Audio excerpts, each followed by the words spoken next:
Jonas, honestly, it is so good seeing you again. It has been like 3.5 years since we've had the chance to really catch up. Yeah, it's been a minute. The one thing I do want to say is you do not age, do you?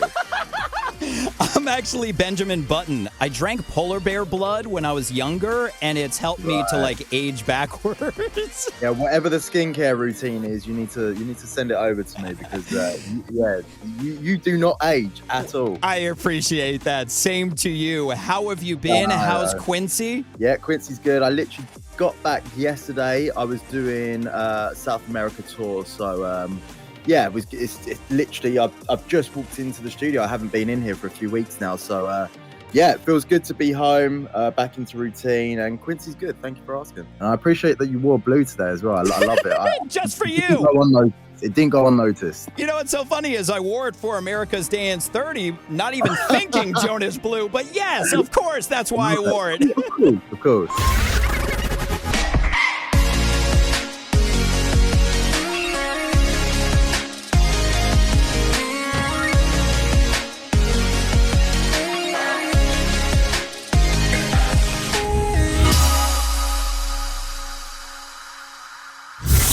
Jonas Blue, welcome back to America's Dance 30. Thank you for having me. Appreciate it, as always. Congratulations on another number one with Past Life with Felix Jaehn. It is so incredible. Thank you. Yeah, that was a real special track to do with Felix. Yeah, super happy. I only found out yesterday it was number one on the US dance airplay. So yeah. Amazing as always. So thank you very much. I'm so happy it made it to number one because I've loved it ever since I first heard it. I want to say it was September of last year that it came out. This has been a journey for this song. Yeah, I mean, I release records very differently now. I've obviously been doing it a very long time, so I don't really have expectations when I release songs now. I just release music that I love and I play in my DJ sets, and if it goes on to do great things, then that's amazing. And I'm super privileged, to have those opportunities. And I'm just glad that everyone likes the music because that's kind of the stage that I'm at now. I just love making music. I love putting it out there. If it does great things, then that's even better. So yeah, and obviously doing music with Felix has been great. You know, we kind of came on the scene at the same time. I think in around 2015, he had Ain't Nobody, and I had Fast Car at the time. And yeah, we were just kids really, and we always said about doing something together at some point. And yeah, fast forward 10 years later or so. It took a bit.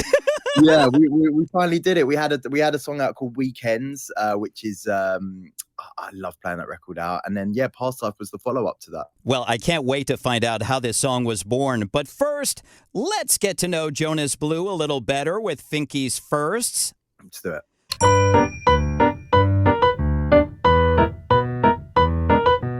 I got to be honest, all the times that we've chatted, even I want to say the first time we met over tacos, we maybe discussed it, but I don't know a lot about the early life of Jonas Blue. Was music the first thing you wanted to get into, or was there something else growing up?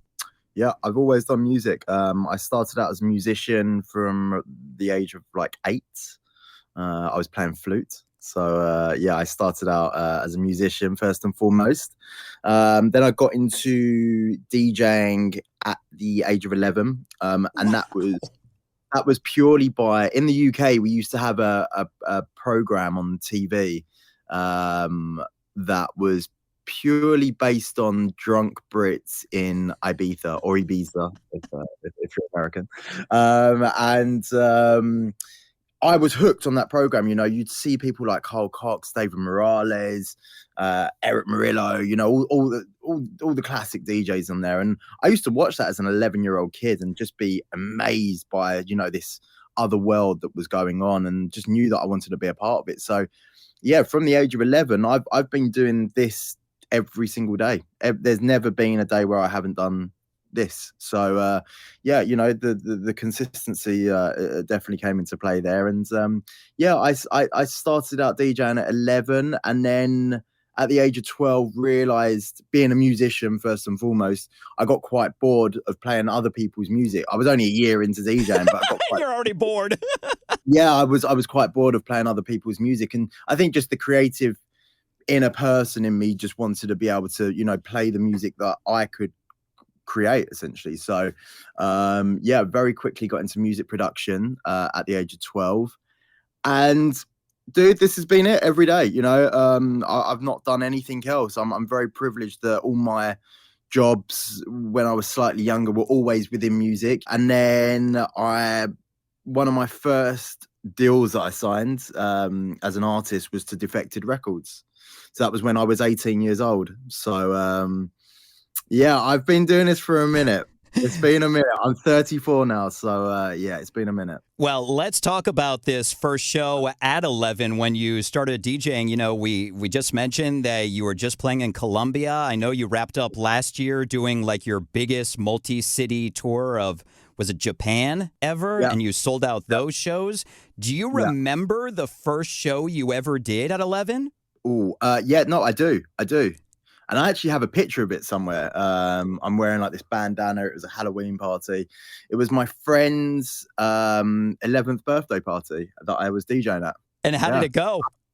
It this is the funny thing about that gig. So it was my first ever gig. I had so when I was young, the decks that we had were CD mixers. So I actually started out on CD mixers, then went back to vinyl and so on. But yeah, I had my Newmark CD mixers, and I had my dad's hi-fi system to do the gig with. So I was absolutely smashing the life out of that amplifier and speakers. And I think it was about 2 or 3 hours into the evening, everything blew. Oh! Yeah. It was a great learning experience. Actually, it kind of set me up for the future of, if ever things went wrong, how to deal with those situations and so on. But yeah, it was a great night. But yeah, the whole system cut out. But at least you got 3 hours into it instead of it cutting out like 5 minutes into it. Yeah, I mean, we got it back up and running, and I carried on. So yeah, that was a great experience. Funnily enough, had a very, very similar. I always tell people this story that I always remember that when I was 11 years old, but I also remember the first gig I had as Jonas Blue was at the Azteca Stadium in Mexico City. So it's 100,000 people. Oh my God. And the whole system cut out during my performance. The irony of my first gig as Jonas Blue and then the first gig when I was younger as well. Just, yeah. It's obviously you. Yes, me. I'm the problem. You're the problem. Yeah. Now, obviously, Jonas Blue isn't your real name. I know we almost had Jonas Klein, which is funny. Can you share with us some of the first names you almost went with for your artist name? There was so the reason my name isn't Jonas Blue is because at the time there wasn't really any British DJs that were kind of doing things big globally. It was always like Scandinavian or Dutch or French.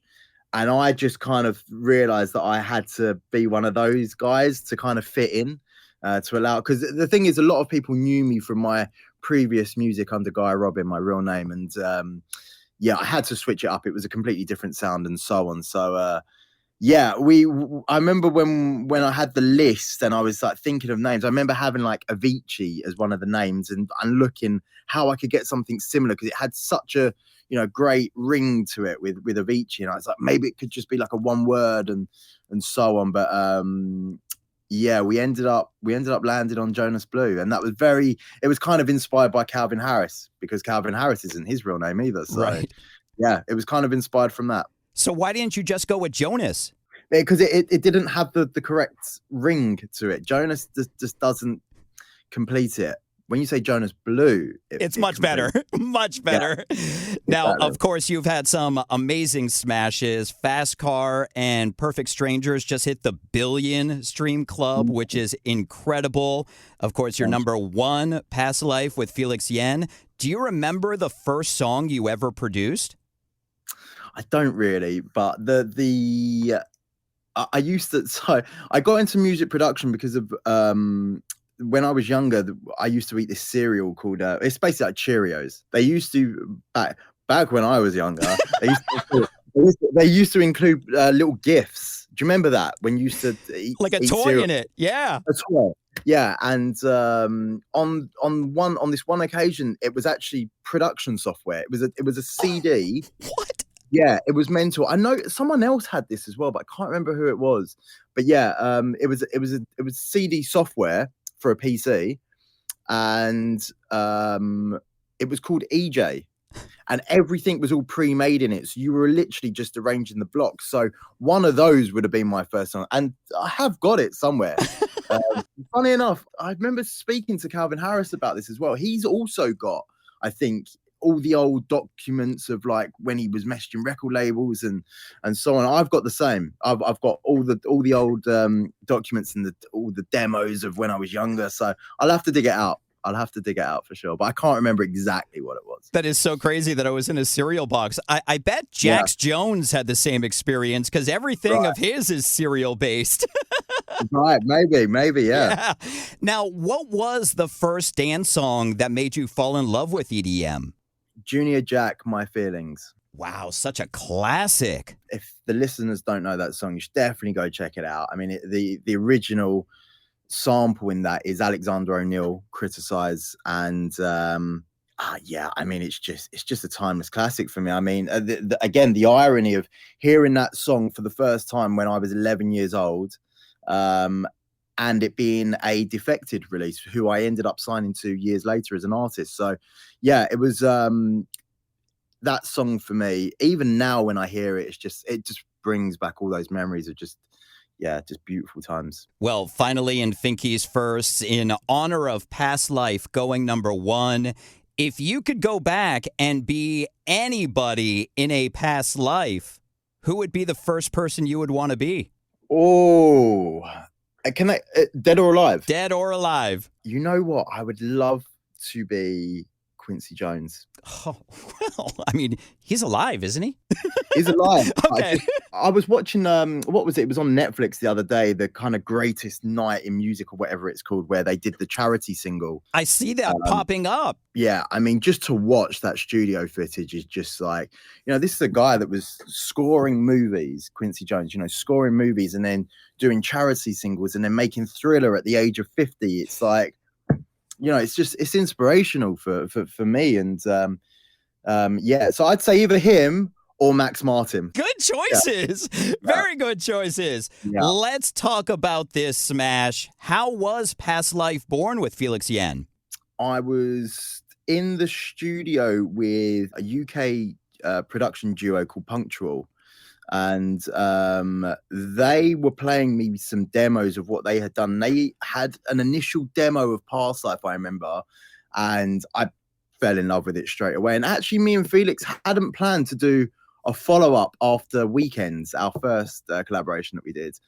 We didn't actually plan to do any kind of follow-up. It was just the fact that I'd heard this little demo that the Punctual guys had done, and I just thought it was perfect. I just thought that, following on from Weekends, it had, similar kind of tones. It just felt consistent carrying on with that kind of a song. And I sent it over to Felix. I think I've got the WhatsApp somewhere, and I just messaged him. I said, I have our next song. It's done. It's finished, done, complete. And I sent it to him, and he was actually taking a break, I think, at the time. He was taking a break for about a year.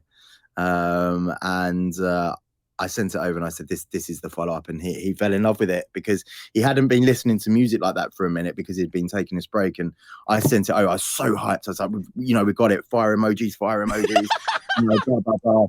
And then, I ended up finishing off the production with Felix. And it all came together really quickly, to be honest. It was a very, very natural song. And it's been really interesting playing it out in the DJ sets. The reaction's been insane. It blew my mind when I was doing the research and I saw Punctual on this one too, because they are behind so many smashes. Yeah, they're great guys. We, funny enough, I actually signed one of their songs called Imagine, which is a cover of a UK artist called Shola Amma. And yeah, we released that years ago on a label that I was working with at the time called Electronic Nature.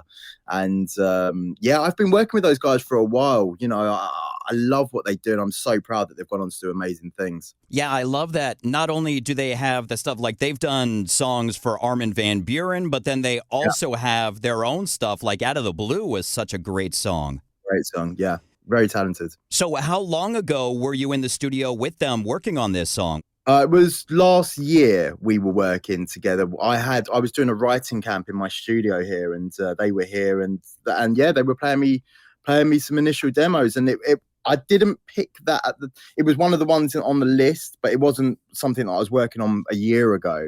I had it on my list as in it was a great song to, you know, maybe look at. And yeah, I think it was around August time last year that I kind of went back to the demo, and I thought, wow, this is a really great song. We should do this. And then that's when I messaged Felix and we wrapped it up. Yeah. Now, something I love finding out about songs is how many different V's there are from when you start working on it, all the tweaking that goes on to when you finally put it out mastered. Do you remember what the final V was of Past Life?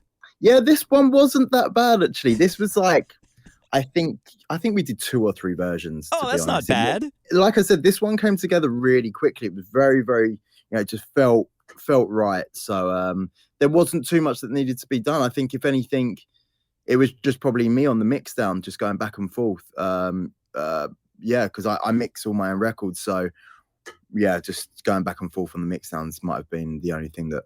But again, I think it was only 2 or 3 versions. I've had a lot worse. That's what every artist says. I love it. Yeah. Yeah. Now, was the vocalist, I think, is her name Navy? Yeah. It was that the first time you had, because I had never heard of her before. Yeah, I'd never heard of her. She was just doing sessions with Punctual, and this was just one of, I think they had from when I asked them both, they were just doing back-to-back sessions with her, and this was one of the songs that they started working on. I think when we did it, when I initially heard it, it only had the chorus. It didn't have the verses yet. Oh, wow. So yeah, so we went back and forth on that a little bit, but yeah, they were just doing back-to-back sessions with her, and again, I had never heard of her either, so it was just amazing, you know, to again have a new voice and a new talent on the song. Yeah, she absolutely killed it on the vocals. Yeah. You and Felix and Punctual all killed it on the production. Congratulations on it going #1. Thank you, appreciate that, man. Thank you for the support as always. What is next for Jonas Blue? Just released today my brand new remix of Ariana Grande. Saw that. She has a single, Yes And, so that came out today. So very happy about that. That's been a big one in my set. I have, so the kind of first official Jonas Blue single of this year is coming out at the start of April with, I haven't actually mentioned this to anyone yet, so this is an exclusive. This is, it's my next single called Mountains, and it's with Galantis. Oh, wow. That's been a special record to be working on. That's been 3 years in the making, that record. Yeah, that was a long one.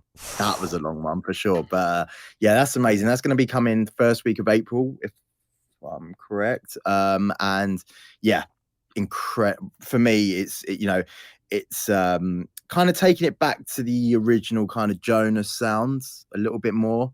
And we have an amazing vocalist artist on it called Zoe Weiss, who's from Germany. Oh, man. So yeah, you got some powerhouses on that. Yeah. You know, I mean, me and Christian, we were playing together last year in Miami, and the record still wasn't finished yet. And yeah, it only got finished. I tell you what, I finished the record on the 23rd of December. I was still working around the Christmas period, getting this record finished. So yeah, it's been 3 years in the making, and it comes out in April. So I'm very excited about that. I bet it's going to feel good when it's finally out and you can move on. Yeah, for sure. Well, Jonas, like I said, it's always awesome seeing you and catching up. Thank you so much for your time with us on America's Dance 30. Thank you, man. I appreciate that you wore blue today as well. I love it. Just for you. It didn't go unnoticed. You know what's so funny is I wore it for America's Dance 30, not even thinking Jonas Blue, but yes, of course, that's why I wore it. Of course.